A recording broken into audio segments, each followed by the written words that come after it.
¿Cuáles son los equipos más grandes del continente que entraron en una profunda decadencia? Pues ven, yo averígualo en Punto Cero Europa.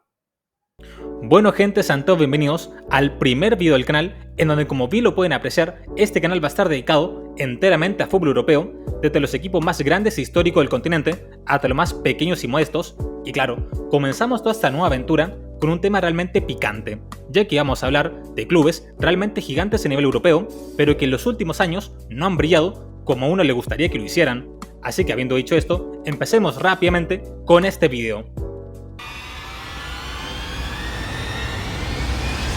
Bueno gente, comenzamos con el caso más emblemático de todos, y es que no es sorpresa para nadie que desde hace ya más o menos una década que el Manchester United está pasando por el peor momento de su historia, lo cual es paradójico porque si consideramos que es uno de los clubes con más fanáticos alrededor de todo el mundo y que además tiene un gran poderío económico, lo cierto es que los Diablos Rojos tendrían recursos de sobra para dar vuelta a la situación, pero simplemente hay algo en la interna del equipo que no termina de funcionar. Pero claro, comenzando a detallar la decadencia del Manchester United, su último título importante fue la Premier League ganada en el año 2013, que como dato importante sería la última temporada en la que estaría al mando del equipo el mítico director técnico Sir Alex Ferguson, quien literalmente había dirigido a los Diablos Rojos desde el año 89 en adelante, y bajo su mandato había ganado la enorme cantidad de 38 campeonatos con este equipo, y entre esos títulos se puede nombrar que ganó 13 veces la Premier League y 2 veces la Champions League, es decir, sin temor a equivocarnos, podríamos decir que Alex Ferguson llevó al equipo al siguiente nivel. Pero claro, cuando dejó el mando del Manchester United, todos pensábamos que le iba a costar un poco al equipo volver a ganar títulos, ya que después de más de 20 años de estar con una misma persona, obviamente es siempre difícil comenzar una nueva etapa, pero nadie pensó que le costaría tanto al equipo recuperar su trono, puesto que este es su último título en 2013, el Manchester United solo ha ganado 2 FA Cup, una Copa de la Liga y una Europa League, lo cual si estuviéramos hablando de cualquier otro equipo menor de Inglaterra que no sea el Manchester United, diríamos que le ha ido bien y que ha tenido un buen rendimiento, pero esta escasa cantidad de títulos de segundo orden no es ni la sombra de lo que nos tenía acostumbrado el equipo. Y claro, si buscamos las razones por la cual uno de los clubes más ricos y populares del mundo está pasando por un pésimo momento a nivel deportivo, la razón más fuerte de todas ni siquiera está dentro de la cancha, ya que la decadencia del Manchester United se explica desde la llegada de la familia Glazer al equipo, la cual compró el club desde el año 2005, y desde el comienzo que la relación entre los Glazer y los hinchas era un poco tensa, debido a que entendiblemente los fanáticos no quieren que se vendiera el equipo, ya que para empezar, los Glazer compraron el Manchester United por 790 millones de libras, pero solo pagaron de su propio bolsillo 270 millones, hundiendo así instantáneamente el equipo en una deuda de más de 500 millones de libras, una completa locura la verdad. Y además de esto, muchos aseguraban en su momento que básicamente los Glazer usaban al equipo solo para hacerse ricos ellos mismos, y ni siquiera les importaba el futuro del club, y es que según se cuenta, se usaban los ingresos del Manchester United para financiar su propio imperio comercial en los Estados Unidos, que incluía centros comerciales en 20 estados y los Tampa Bay Buccaneers en la NFL. Y claro, ante esto, en ese momento, muchos aficionados se organizaron y debido a que su voz no era escuchada, decidieron no volver a pisar nunca más el estadio hasta que los Glazers se fueran. Y estos mismos aficionados crearon un nuevo equipo llamado United of Manchester, que actualmente está en la séptima categoría del fútbol inglés y que continúa con el legado y con el espíritu que tenía el equipo de antaño. Pero claro, los números pueden ser engañosos, porque si hablamos solamente de estadísticas, desde que los Glazers llegaron, han gastado casi 2.000 millones de libras solo en fichajes, incluyendo por ejemplo a Cristiano Ronaldo, Paul Pogba, Ángel Di María, entre muchísimos otros más, y también a jugadores libres pero con un alto nivel de salario como Zlatan Ibrahimovic, Edinson Cavani o Alexis Sánchez. Y además de eso, también bajo los Glazer, los ingresos comerciales del United se han triplicado, pasando de 200 millones de libras anuales en 2006 a casi 700 millones a fines del año 2019, es decir, dinero y de sobra en el equipo. Pero bien sabemos nosotros que eso no es todo en el fútbol, ya que a diferencia de los jeques multimillonarios que tiene el Manchester City o el Paris Saint-Germain, que al menos a ellos les interesa el propio equipo que compraron, en el caso de los Glazer, su atención nunca estuvo en el equipo. De hecho, desde que llegaron en el año 2005, que el estadio de Old Trafford no tuvo ninguna reparación, y por si esto fuera poco, hace un par de meses atrás salió a la luz una noticia que decía que los inspectores de higiene descubrieron una plaga de roedores en el estadio y una gran proliferación de plagas, lo cual simplemente es la cereza del pastel para un gigante de Inglaterra que tristemente no ha competido como se merece en la última década. El caso del Milan es similar al de Manchester United en muchas cuestiones, porque ambos clubes pasaron de ser gigantes a nivel continental a simplemente un equipo más del montón. Y es que por muy triste que parezca, a día de hoy el Milan es solamente un equipo promedio. Y claro, algunos me podrían decir que estoy exagerando, debido a que incluso el Milan ganó la Serie A recientemente en 2022. Pero tal y como sucede con un equipo promedio, los logros no son continuados en el tiempo, y más que una campaña bien pensada y planeada, parece simplemente una casualidad, ya que por ejemplo, después de ganar la Serie A en el año 2022, a la siguiente temporada terminarían en el cuarto lugar, a 20 puntos del campeón. Luego, en el año 2024, a pesar de que terminó segundo, el Milan nuevamente quedó lejos del primer lugar, puesto que había una diferencia de 19 puntos, y en la presente temporada, el conjunto rosonero literalmente está en la novena posición, es decir, es un equipo poco constante y que no es ni la sombra de lo que fue en el siglo pasado. Y de hecho, como les comentaba al principio de este caso, Manchester United y Milan se parecen mucho entre sí, ya que ambos extrañan a una sola persona, y en el caso del Milan, la figura que más extrañan es la de Silvio Berlusconi, el cual fue propietario del equipo desde el año 86 hasta 2017, y bajo su mandato, el Milan fue simplemente el mejor equipo del mundo durante muchas temporadas. Y es que en este caso, enumerar los títulos que ganó es innecesario, ya que si las vitrinas del Milan están llenas de títulos, es justamente gracias a Silvio Berlusconi, en donde más allá de los títulos locales, podemos nombrar que bajo su mandato, el Milan ganó 5 veces la Champions League, 2 veces la Copa Intercontinental y una vez el Mundial de Clubes, algo simplemente sorprendente. Pero claro, después de aquellos títulos, y cuando el proyecto del Milan se estaba desgastando, Silvio Berlusconi estaba pensando en dejar al equipo, sobre todo porque bajo sus propias palabras, él pensaba que ya no podía competir con los petrodólares. Y esto hace referencia a que justamente el Inter de Milán, quien es su clásico rival, se había vendido a inversores chinos. Y claro, ante esto, siguiendo los mismos pasos que el Inter, en 2017 se hace oficial que Silvio Berlusconi le entregaba el equipo al empresario Lee Jong-hon, y en su primer año al mando del Milan, literalmente la nueva dirigencia fichó a más de 10 jugadores, en donde se destaca a Leonardo Bonucci, que se convirtió automáticamente en el capitán del equipo. Pero claro, acá comienzan los problemas, ya que al parecer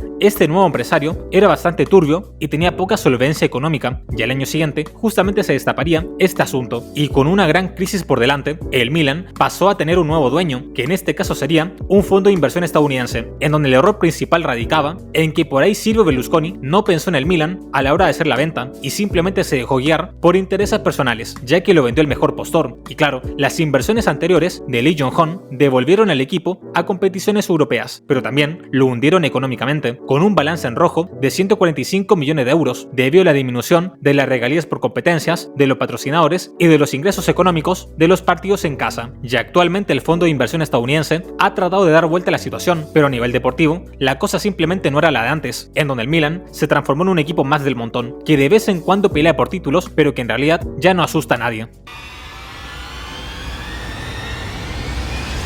La historia del Valencia da para largo, incluso da para un video individual, en donde si quieres que profundice más sobre la historia del Valencia, házmelo saber en la caja de comentarios. Pero claro, para los fines de este video, podemos empezar mencionando que a diferencia del Manchester United y del Milan, el Valencia obviamente no es un equipo grande de España, pero siempre ha sido un equipo complicado que de vez en cuando tiene buenas épocas doradas. Por ejemplo, a nivel nacional, podemos comentar que durante la década de los 40, el equipo ganó gran parte de sus títulos locales, puesto que levantó la Liga Española en 3 ocasiones y ganó 2 veces la Copa del Rey. Pero sin lugar a dudas que el momento más épico de la historia del Valencia fue en el periodo entre finales de los años 90 y principios de los 2000, en donde a partir de ese momento el equipo sería conocido en todo el continente, ya que literalmente el Valencia llegaría a 2 finales de la Champions League y también ganaría una Copa de la UEFA y sería campeón 2 veces de la Liga Española, un logro impensado a día de hoy para el equipo, que en aquel momento era uno de los más potentes de todo el continente europeo, y que simplemente por cuestiones de detalles o por jerarquía el equipo no había ganado una Champions, ya que por ejemplo en el año 2000, a pesar de que era el favorito, el Valencia caería goleado sin oposición por 3-0 ante el Real Madrid, y en el año 2001 el equipo simplemente perdería la Copa por lanzamientos penales ante el Bayern Múnich. Una verdadera lástima, la verdad. Pero bueno, a pesar de eso, había cierto optimismo en el equipo, ya que el Valencia siempre estaba en la parte alta de la tabla y competía de buena manera, tanto a nivel nacional como internacional. Pero la cosa cambiaría a partir del año 2014, cuando el empresario de Singapur, llamado Peter Lim, a través de su empresa Meritor Holding,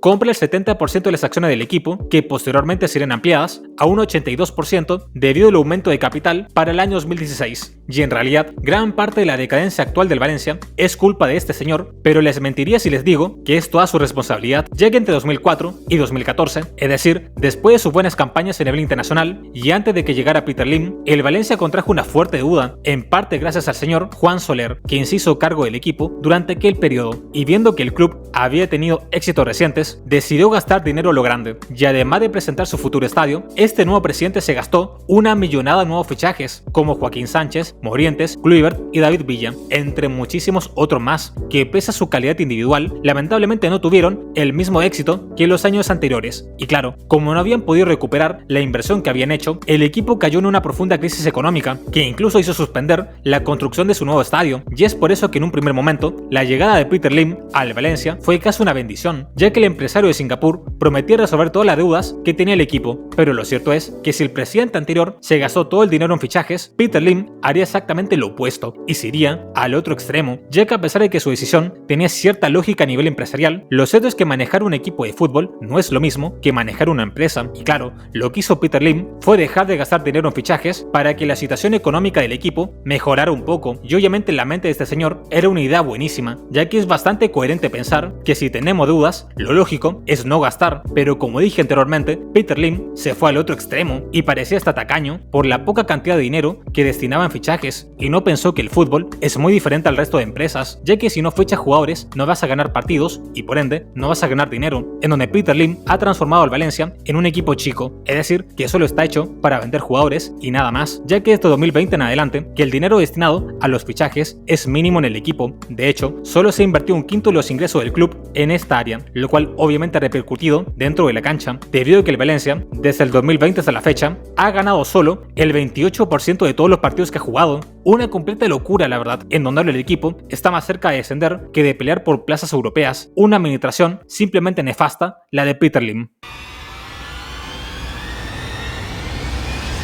Bueno gente, y para terminar con este gran video, es momento de hablar brevemente sobre el caso del Saint Etienne. Y es claro, quizás por alguno de ustedes se les haga un poco extraño que hable de este equipo francés después de hablar sobre gigante del continente como el Milan o el Manchester United, pero hay que recordar que hasta el año 2023, literalmente el Saint Etienne era el equipo más ganador de la liga francesa con 10 títulos. Y claro, obviamente lo terminó pasando el Paris Saint-Germain, pero es muy extraño pensar que durante la década de los 80 en adelante, literalmente este club era uno de los referentes del fútbol francés. Aunque claro, sus épocas doradas serían sin lugar a dudas durante la década de los 60 y 70, en donde en esos 20 años el Saint Etienne ganaría literalmente 19 títulos entre la Liga, Copa y Supercopa francesa. Una completa locura, la verdad, es decir, es casi un título por año. Y por si esto fuera poco, el equipo no solo peleaba a nivel nacional, sino que también en la Copa Europa, ya que en el año 76 el Saint Etienne estuvo a punto de ganar el título más importante de todos, puesto que llegó a la final de la competencia, pero lamentablemente perdería ante el Bayern Múnich. Y claro, podemos decir que la decadencia del Saint Etienne fue lenta, y tal y como le pasa a los adultos mayores, parece que simplemente no supieron adaptarse a los tiempos modernos, ya que por ejemplo, después de su época dorada, el equipo entra en una profunda crisis financiera y cae relegado a la segunda división del año 84, en donde literalmente estaría 4 temporadas en dicha categoría, y la verdad es que después de eso, el equipo nunca se recuperó del todo, y a veces se podría decir que era simplemente un equipo ascensor que subía y bajaba de divisiones, en donde recién con su ascenso, en el año 2004, el equipo logró cierta estabilidad, puesto que incluso estaba jugando en competencias europeas, pero como decía anteriormente, el Saint Etienne ya no era el equipo de moda y tampoco generaba los mismos ingresos que los nuevos ricos de Francia, y poco a poco el proyecto deportivo del equipo se iba apagando, hasta que en el año 2022 el equipo consumaría un nuevo descenso debido a la vida de los playoffs, en donde producto de los lanzamientos penales, el Saint Etienne caería relegado nuevamente a la segunda categoría, y tras volver a la primera división, lo cierto es que las cosas ya no eran iguales, y actualmente el Saint Etienne otra vez está en posición de descenso. Y bueno gente, hasta acá el video de hoy, espero que te haya gustado, dale like, suscríbete, comenta y comparte, y dime en la caja de comentarios qué otro video te gustaría ver en este nuevo canal. Yo soy Punto Cero, ¡nos vemos!